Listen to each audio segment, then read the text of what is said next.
زیاتری دو هفتیانه حکومت ترکیه کارکرم به ویزا الکترونی هلوشاندیه.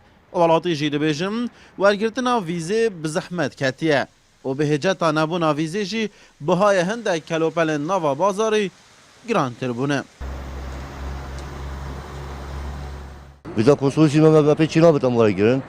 دو رقم سه ورقه نه بو گله گرانه. آن از ما واسطه‌ای بگیرن. تو چه بیلی جربی نادت ایلا واسطه بد. هیا شریکه بد. حتی ویزه بدت. جبروی چندش گرتنا ویزه تأثیر تاکی مایکری چکوی ام بینن بو چندین مرا خلک مثل سردانش در ود کرد وی چندش ارک حکمت ترکیه و حکمت هریما کردستانی اج رچاوا وی چنده بکتن برجواندین خلکی برچاف ورگرد. اندامه که جواتا پارزگاه دوکیجی خویاد که جبرکو بازار آزاده بسانه هینای کنترل کرن و باشترین چاره سرجی کار کرنه به یاسا هفرکی و ریگرتنا لقرخکاریه.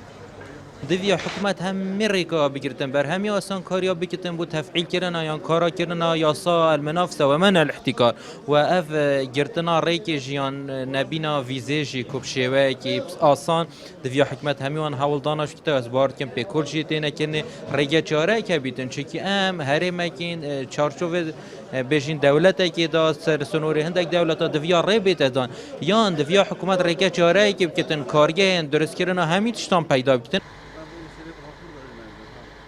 لروجا پنجی مهادو جنشکه که و حکومت ترکیه بریارا کار کرن به ویزا الکترونی بو ولاتین عراقی را گرد و بتنه بریا کنسول خانه ترکی ویزا به حالاتیان ده تدام. پیشتر روزانه بریا دری ابراهیم خلیل نزدیکی 700 تا 800 ولاتین عراقی در باز دبام. لیدن هادا جبر هلوشاندنا ویزا الکترونی روزانه کمتر ج 5 کسان در باز دبن. راگرتنا ویزا ترکیه الکترونی خواندن جدا بوده تکرم.